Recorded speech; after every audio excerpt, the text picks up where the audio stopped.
My boyfriend broke up with me for the dumbest reason after I supported him for years, but he forgot the house is in my name, and now he's living in his car. Let me preface this by saying I've been with Finn for 6 years. 6 years of what I believed was love, loyalty, and definitely a whole lot of patience. And when I say patience, I mean I've been the one supporting him financially while he bounced between passion projects. There was the YouTube channel that never took off, despite him insisting he'd be bigger than PewDiePie. The NFT craze he swore he was ahead of the curve on. Spoiler, he wasn't. And his brief stint trying to make it big in crypto where he lost most of his savings. During all of this, I held us down. Mortgage, me. Utilities, me. Groceries, also me. Car payments, you guessed it, me. Finn was the dreamer, and I was, well, I guess I was the fool who kept believing in those dreams. Every time he'd come to me with a new idea, eyes bright with enthusiasm, I'd push down my doubts and support him. This time will be different, he'd say. And like an idiot, I believed him. Things started getting weird about 2 weeks ago.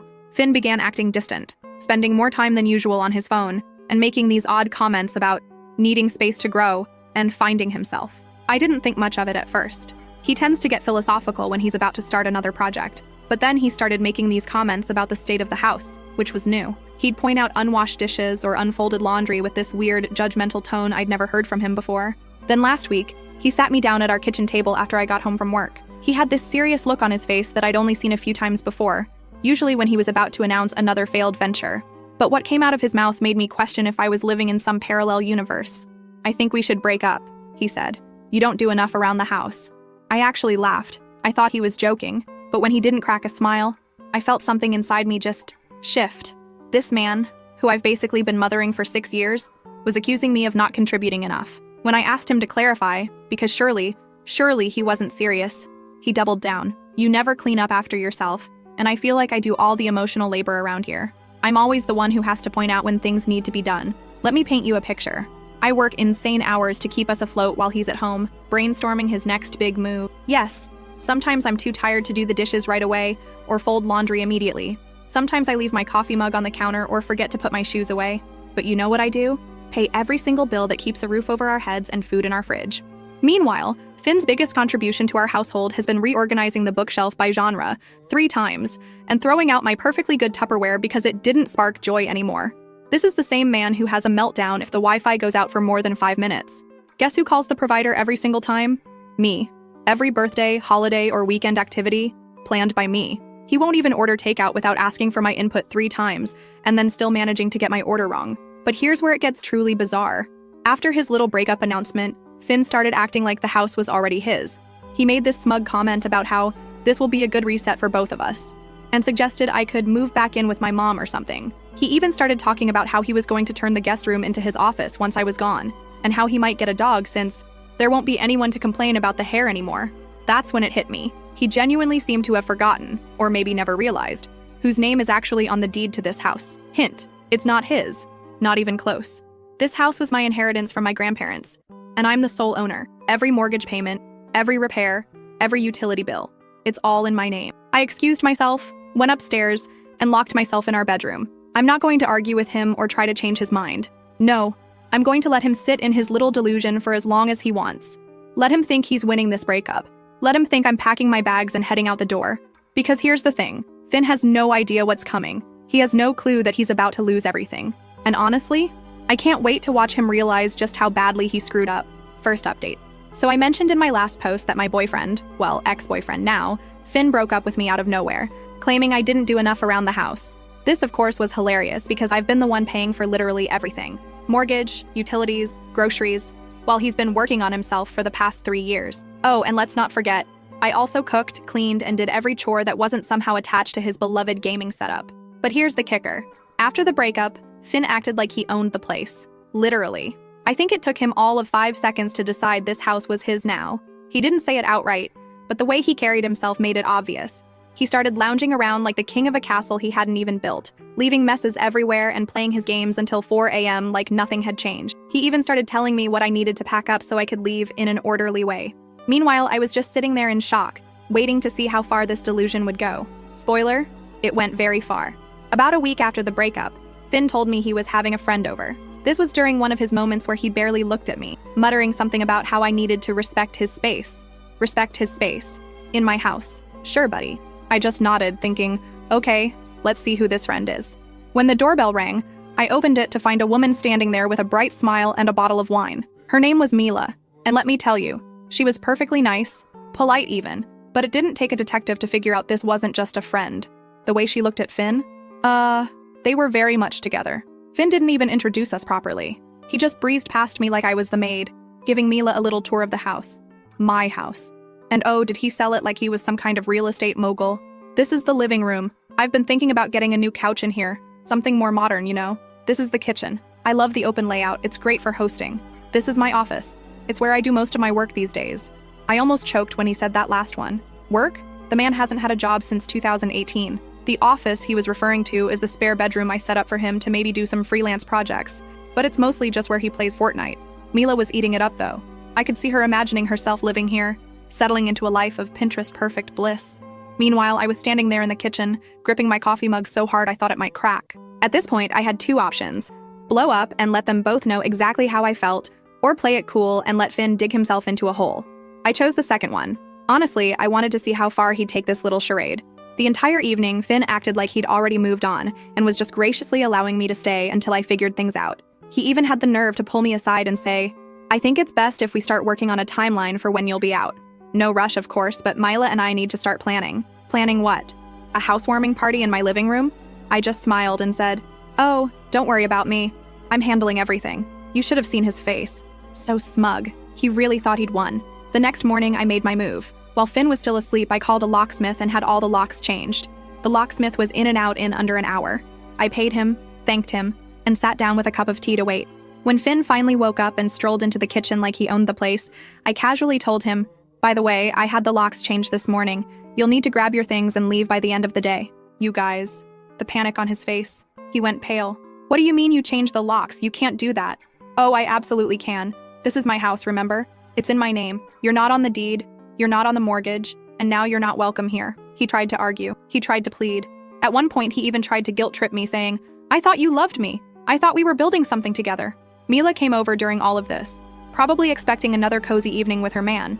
Instead, she got to witness Finn packing his things while I stood there, arms crossed, reminding him not to forget his gaming chair. She looked so confused and kept asking, "Wait, this isn't your house?"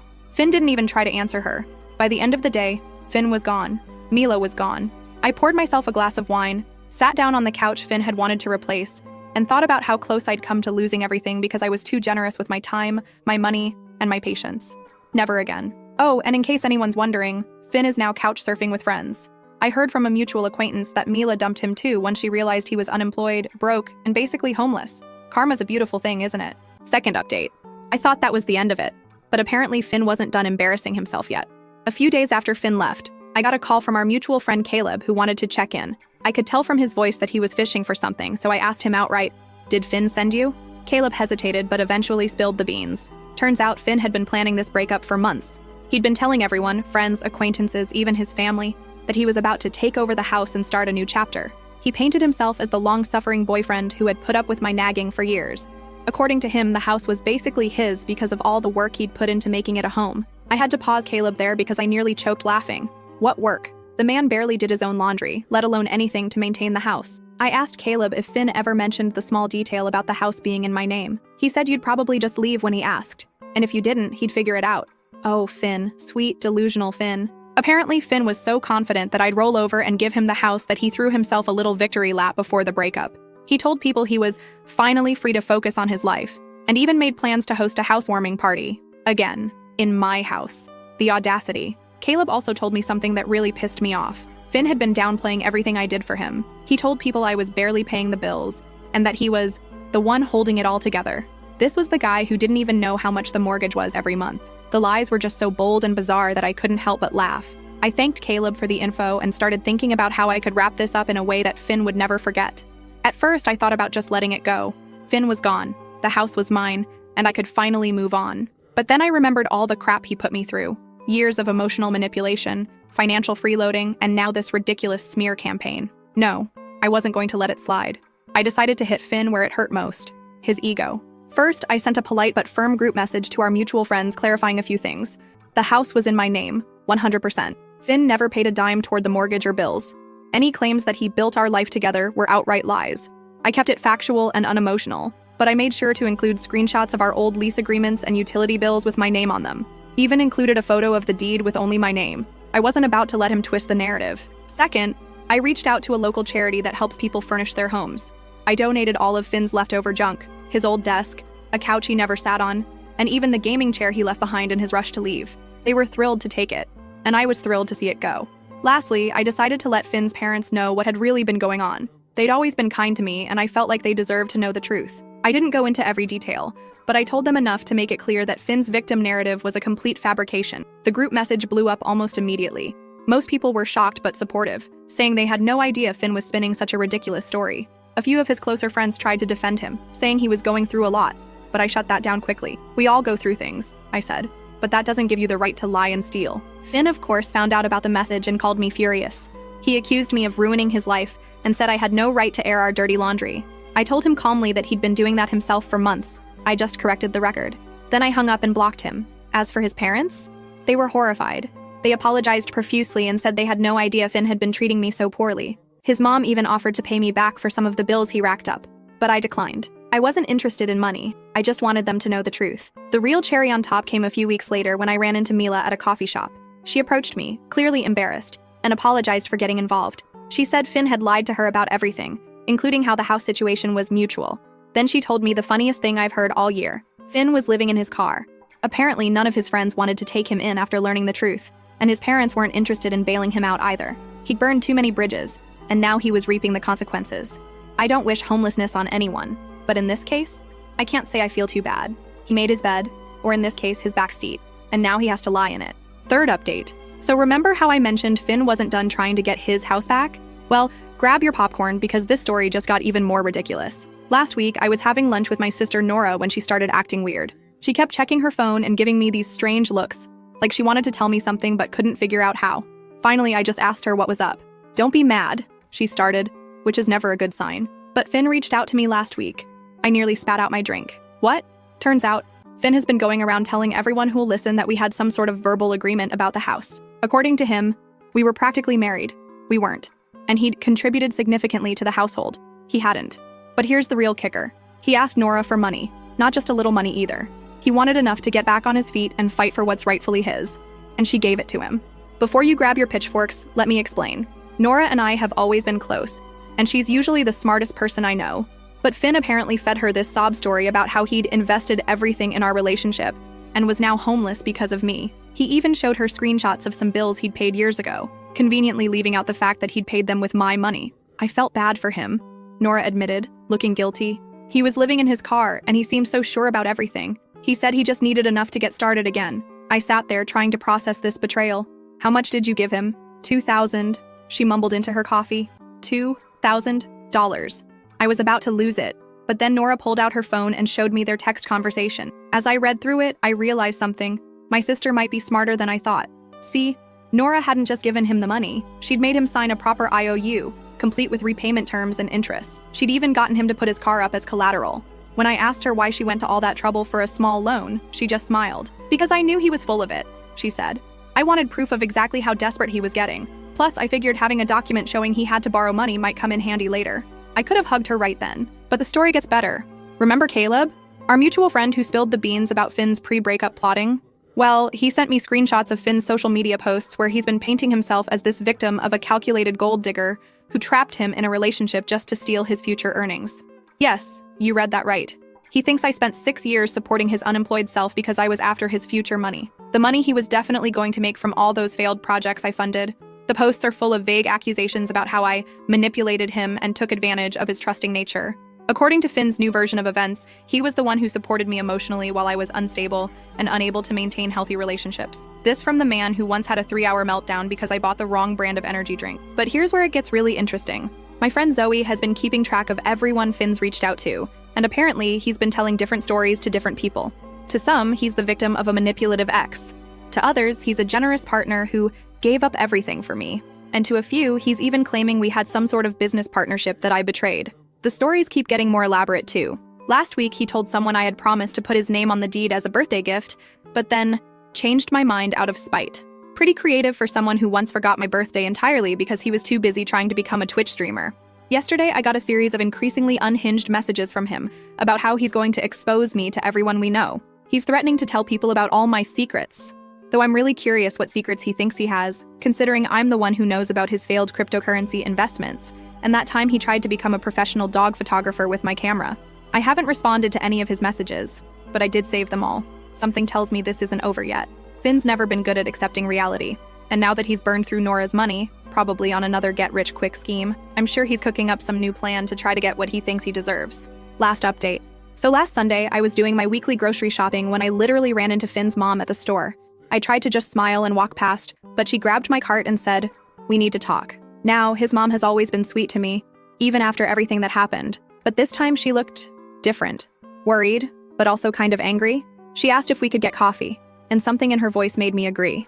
Once we sat down, she took a deep breath and said, "I need to tell you what Finn's been up to, because this has gone too far." Turns out, Finn showed up at his parents' house last week with this elaborate story about how he was getting the house back. According to him, he had evidence that I had somehow tricked him into putting all the bills in my name. He even claimed he had proof that he'd given me cash for the down payment. His mom stopped him right there and reminded him that she and his dad had been there when I bought the house, before Finn even moved in. But Finn just talked over her, going on about how he was building a case and needed to borrow some money to set things right.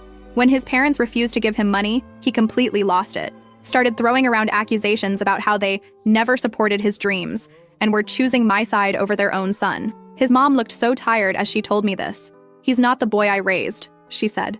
"I don't know what happened to him." But here's where it gets really interesting. She started telling me about all these things Finn had done that I never knew about, like how he'd been telling his younger sister that he bought me out of the house months ago, and that's why he needed to borrow money from her, to renovate his property. His sister, being 19 and trusting her big brother, gave him her savings. Or how he'd been going around to all their relatives telling different versions of the story to whoever would listen. To some, he claimed we were secretly married. To others, he said I had promised him the house in exchange for sweat equity. His words, not mine. He even told his grandmother that I was holding his gaming equipment hostage, the same equipment I donated to charity months ago. His mom pulled out her phone and showed me screenshots of a GoFundMe page he'd made. The title, "Help Local Man Reclaim His Home from Manipulative Ex." I almost choked on my coffee. The page was full of completely made-up stories about how he'd invested his life savings into the house, what savings, and how I had manipulated the paperwork to cut him out. He even posted pictures of my house, claiming he'd done all these renovations himself. The only renovation Finn ever did was rearranging the furniture when he was procrastinating on job applications. But the craziest part? People were actually donating. Not a lot, but enough that Finn thought his plan was working. He'd raised about $800 before his mom reported the page and got it taken down. "I had to do something," she said. "He needs to face reality." She told me Finn had been sleeping in his car in their driveway for the past week, refusing to come inside unless they supported his cause. Every morning, he'd leave claiming he had meetings about getting the house back. Every evening, he'd return with some new story about his progress. His mom had finally had enough when she overheard him on the phone trying to convince Mila, remember her, to be a character witness about how the house was really his. Mila, to her credit, had apparently laughed and hung up on him. "I'm not telling you this to get sympathy for him," his mom said. "I'm telling you because I want you to be prepared. He's not going to stop until he has no choice." She then did something that surprised me. She handed me a small photo album. Inside were pictures of Finn from the past few years. Pictures of him at family events, holidays, casual moments. In every single one, he was on his phone or laptop, supposedly working on his next big thing, while everyone else was actually living their lives. "I should have seen it sooner," she said. "How he used people. How he always had an angle. I enabled him for too long, and I'm sorry you got caught up in it." I tried to give the album back, but she shook her head. "Keep it. Maybe someday he'll want to see the person he used to be. But for now, I need to do what I should have done years ago." She told me she and Finn's dad had made a decision. They're changing their locks and cutting off his access to their Wi-Fi. No more sleeping in their driveway. No more enabling his delusions. They've arranged for him to stay with his uncle in another state, who's offered him a real job.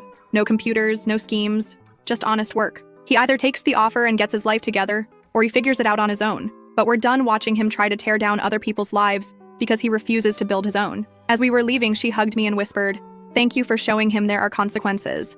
I just wish he'd learn from them." I watched her walk away and felt this weird mix of emotions.